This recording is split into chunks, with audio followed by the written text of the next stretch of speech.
Assalamualaikum warahmatullahi wabarakatuh. Kali ini Ibu akan membahas mengenai konsep debit dan kredit. Ya.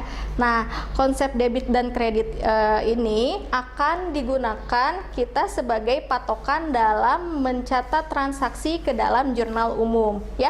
Jadi konsep debit kredit ini harus kita pahami dengan baik karena ini bisa dikatakan juga sebagai rumus ketika kita akan mencatat transaksi ke dalam jurnal. Nah, untuk konsep debit kredit sendiri di sini yang pertama ada untuk akun harta. Harta atau aset, ketika harta perusahaan itu bertambah, maka akan dicatat di sebelah debit. Sedangkan ketika harta tersebut berkurang, maka akan dicatat di kredit. Kemudian, akun yang kedua adalah utang. Untuk akun utang, ini ketika utang itu berkurang, akan dicatat di debit.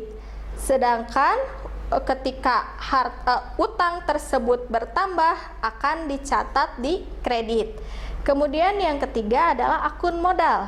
Akun modal ketika dia berkurang akan dicatat di debit dan ketika bertambah akan dicatat di kredit. Yang keempat, akun pendapatan.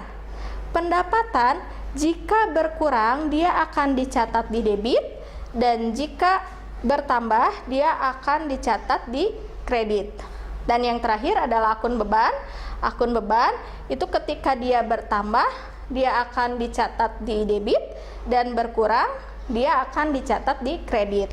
Nah, biasanya supaya bisa supaya lebih mudah untuk mengingatnya, nah kita bisa menggunakan jari kita ya untuk mengingat konsep debit kredit ini. Kita misalkan untuk akun harta ini kita simpan di jempol ya, harta, utang, modal, pendapatan dan beban ya. Ini harus secara berurutan. Kemudian kita lipat 3 jari yang ada di tengah ya. Nah, berarti ini tinggal sisa harta dan beban. Harta dan beban ini adalah untuk akun yang jika bertambah disimpan di debit.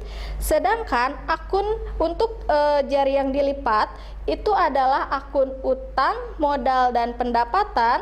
Ini adalah untuk akun yang jika bertambah ada di sebelah kredit. Ya, itu untuk memudahkan kita dalam mengingat konsep debit kredit. Selanjutnya adalah mencatat dokumen ke dalam jurnal umum. Nah, di sini ada siklus akuntansi. Siklus akuntansi ini merupakan tahapan dalam melakukan pencatatan akuntansi yang dimulai dari adanya transaksi dengan dibuktikan adanya bukti transaksi. Kemudian tahap selanjutnya adalah penjurnalan atau mencatat ke dalam jurnal. Kemudian selanjutnya adalah posting ke buku besar. Setelah dilakukan posting ke buku besar, selanjutnya kita harus membuat neraca saldo.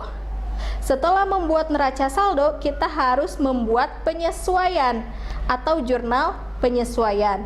Setelah membuat jurnal penyesuaian, tahap selanjutnya adalah membuat neraca saldo disesuaikan.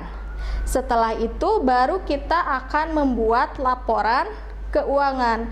Laporan keuangan sendiri ini terdiri dari laporan laba rugi, laporan perubahan ekuitas atau modal, laporan neraca, dan kemudian setelah selesai membuat laporan keuangannya kita harus membuat jurnal penutup dan neraca saldo setelah penutupan. Kemudian membuat jurnal pembalik. Nah, setelah itu maka transaksi atau pencatatan akuntansi dikatakan selesai. Kemudian kita akan memulai lagi dari awal berdasarkan transaksi yang baru. Nah, di sini ada kotak yang berwarna merah, yaitu worksheet dan neraca lajur. Worksheet dan neraca lajur ini bukan termasuk ke dalam siklus akuntansi, tetapi sering digunakan dalam melakukan pencatatan akuntansi, karena fungsinya itu untuk mempermudah kita dalam membuat laporan keuangan setelah membuat jurnal penyesuaian. Nah, perlu kalian ingat, tahapan-tahapan di dalam siklus akuntansi ini harus kita kerjakan satu persatu secara berurutan, ya, karena data yang ada di dalam satu tahap itu akan digunakan untuk data pada saat pembuatan tahap selanjutnya. Misalnya, ketika kita sudah membuat jurnal, maka jurnal tersebut akan digunakan sebagai data dalam membuat buku besar. Begitupun buku besar nantinya akan dibuat, akan dijadikan data sebagai neraca saldo, ya, begitu seterusnya. Nah, sekarang kita masuk ke jurnal. Apa itu jurnal? Nah, jurnal itu merupakan media atau tempat atau formulir yang digunakan untuk mencatat transaksi. Fungsi jurnal di sini ada 5. Yang pertama adalah fungsi pencatatan, di mana setiap transaksi ini harus dicatat ke dalam jurnal. Kemudian yang kedua adalah fungsi historis. Fungsi historis di sini adalah dalam pencatatan transaksi ini harus dilakukan secara kronologis atau berurutan sesuai dengan tanggal terjadinya transaksi. Kemudian yang ketiga adalah fungsi analisis. Fungsi analisis di sini maksudnya adalah bahwa jurnal adalah hasil analisis dari sebuah transaksi. Kemudian yang keempat adalah fungsi instruksi. Fungsi instruksi di sini artinya adalah catatan jurnal merupakan perintah untuk mendebit atau mengkredit akun. Yang terakhir adalah fungsi informatif. Fungsi informatif di sini artinya adalah memberikan penjelasan mengenai transaksi yang terjadi. Selanjutnya adalah jenis-jenis jurnal. Yang pertama ada jurnal umum, ada jurnal khusus, kemudian ada jurnal penyesuaian, ada jurnal penutup, dan ada jurnal pembalik. Nah, untuk kali ini Ibu hanya akan membahas jurnal umum terlebih dahulu. Nah, jurnal umum adalah formulir khusus yang dipakai untuk mencatat setiap kali transaksi yang terjadi di dalam perusahaan. Selanjutnya di sini ada format jurnal atau bentuk dari jurnal umum itu sendiri, ya. Nah, di sini pertama ada judulnya, ya. Judul ini terdiri dari nama perusahaan, yaitu nama perusahaan yang akan kita buatkan pencatatan akuntansinya. Kemudian ada jurnal umum, kemudian ada periode. Periode ini diisi dengan bulan dan tahun terjadinya transaksi. Kemudian untuk kolom jurnalnya ini terdiri dari tanggal, keterangan, referensi, debit, dan kredit. Untuk tanggal, pertama kita harus mengisikan tahunnya terlebih dahulu. Kemudian di sebelah kirinya baru kita isikan dengan bulan terjadinya transaksi. Kemudian di sebelah kanannya kita isikan dengan tanggal terjadinya transaksi. Harus diingat ya, bahwa dalam pencatatan jurnal ini harus secara berurutan tanggalnya atau kronologis. Kemudian di kolom keterangan ini diisi dengan jurnal atau akun yang digunakan dalam mencatat transaksi. Kemudian kolom ref atau referensi ini diisi dengan nomor akun atau kode akun. Untuk kolom debit dan kredit ini diisi dengan jumlah nominalnya. Nah, sekarang kita masuk ke contoh transaksi. Di sini ada transaksi yang terjadi pada bulan Januari. Untuk tanggal 1, ya di sini Nyonya Ratna baru membuka sebuah salon dengan nama Salon Ratna dan menyetorkan modal awal berupa uang sebesar 10 juta. Ya, nah sebelum kita mencatatkan ke dalam jurnal, kita harus analisis dulu transaksi ini. Untuk transaksi tanggal 1, ya kita analisis di sini. Nyonya Ratna menyetorkan modal awal berupa uang sebesar 10 juta. Yang harus digarisbawahi adalah menyetorkan modal. Menyetorkan modal ke perusahaan artinya bahwa modal di dalam perusahaan itu akan bertambah. Modal bertambah akan dicatat di sebelah kredit. Kemudian modalnya ini adalah berupa uang. Uang ini akan dicatat sebagai kas. Ketika terdapat setoran uang ke dalam perusahaan, maka kas perusahaan akan bertambah. Kas bertambah di sebelah debit sebesar 10 juta. Sehingga jurnalnya bisa kita lihat di sini untuk yang tanggal 1 ya. Pertama kita catatkan dulu judulnya, nama perusahaannya Salon Ratna. Jurnal umum, kemudian periodenya adalah Januari 2012.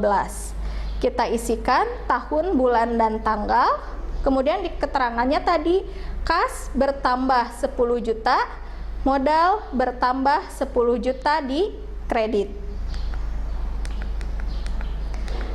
Untuk transaksi selanjutnya, transaksi tanggal 3, yaitu membeli perlengkapan salon sebesar 4 juta secara tunai. Yang perlu digarisbawahi adalah membeli perlengkapan salon. Membeli perlengkapan itu artinya bahwa perlengkapan yang dimiliki perusahaan akan bertambah. Perlengkapan bertambah ada di sebelah debit. Kenapa di debit? Karena perlengkapan merupakan termasuk golongan akun harta yang jika bertambah dia dicatat di sebelah debit. Sehingga akun yang digunakannya adalah perlengkapan bertambah di debit sebesar 4 juta. Nah, kemudian di sini membeli perlengkapannya itu secara tunai. Tunai artinya bahwa perusahaan sudah mengeluarkan uang untuk membeli perlengkapan tersebut. Sehingga uang kas yang ada di perusahaan ini akan berkurang. Jadi akun yang digunakannya adalah kas berkurang di kredit sebesar 4 juta. Jadi jurnalnya adalah perlengkapan bertambah di debit 4 juta dan kas di kredit berkurang sebesar 4 juta. Kemudian transaksi selanjutnya, transaksi tanggal 5, yaitu membeli peralatan salon sebesar 12 juta secara kredit, ya. Nah, di sini yang perlu digarisbawahi adalah membeli peralatan. Ini otomatis bahwa ketika kita membeli peralatan, maka peralatannya akan bertambah. Peralatan bertambah itu ada di sebelah debit sebesar 12 juta karena peralatan masih termasuk golongan harta, ya, yang apabila bertambah dia di debit. Kemudian membelinya secara kredit. Kalau secara kredit berarti perusahaan belum membayar atau belum mengeluarkan uang, sehingga ketika belum dibayar maka akan timbul utang. Jadi akun yang digunakannya adalah utang usaha, atau utang usaha ini akan bertambah di sebelah kredit atau dicatatnya di sebelah kredit. Jadi nanti jurnalnya adalah untuk yang tanggal 5, peralatan di debit 12 juta dan utang usaha di kredit 12 juta. Transaksi yang terakhir tanggal 8, yaitu membayar sewa tempat untuk 1 tahun sebesar 6 juta. Nah, karena di sini membayar sewanya itu dilakukan di awal untuk 1 tahun, maka akun yang digunakannya adalah sewa dibayar di muka, ya. Karena kita membayar sewa dibayar di muka, maka sewa dibayar di mukanya kita catat di debit 6 juta. Kemudian karena kita sudah membayar, maka uang kas atau kas yang ada di perusahaannya akan berkurang, sehingga kasnya kita catat di kredit sebesar 6 juta. Sehingga untuk jurnalnya yang tanggal 8 adalah sewa dibayar di muka di debit sebesar 6 juta dan kas di kredit sebesar 6 juta. Setelah kita mencatatkan semua transaksi yang terjadi di perusahaan, selanjutnya kita harus menjumlahkan nominalnya yang ada di dalam jurnal tersebut ya, yang ada di kolom debit dan kredit, dan jumlahnya itu harus sama atau harus balance ya. Ketika tidak sama, maka harus dicek ulang, kemungkinan terjadi kesalahan dalam perhitungannya ya. Untuk materi kali ini kita cukupkan sekian. Terima kasih. Assalamualaikum warahmatullahi wabarakatuh.